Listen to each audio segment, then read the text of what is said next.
আমার এখন কিছু নাই। আমি এখন নিজে সুইসাইড করে ফেললো, কোনো কিছু নাই।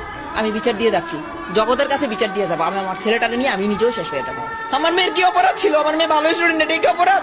আমার মেয়ে মেধাবী, এটাই কি তার অপরাধ ছিল? আমার মেয়ে ডিপার্টমেন্টে ফার্স্ট ছিল, এটাই কি তার অপরাধ ছিল? আমার মেয়েটা বিমান বাহিনীর জিডি পাইলটে ছিল, এটাই তার অপরাধ ছিল? আমি গত বছর আমার হাজবেন্ড হারাইছি, আজকে বুঝে আমি মেয়েটা হারাইলাম।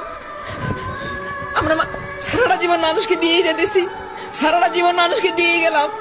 আমি তো চেয়ারম্যানকে জানিয়েছি, আমি প্রক্টরকে জানিয়েছি, প্রক্টর নেয় নাই। এখন আমি বিচার দাবি করতেছি, যেহেতু আমার মেয়ে নাই, আমি এখন বিচার চাচ্ছি। আমার এখন কিছু নাই। আমি এখন নিজে সুইসাইড করে ফেললো, কোনো কিছু নাই। আমি বিচার দিয়ে যাচ্ছি, জগতের কাছে বিচার দিয়ে যাবো। আমি আমার ছেলেটাকে নিয়ে আমি নিজেও শেষ হয়ে যাবো।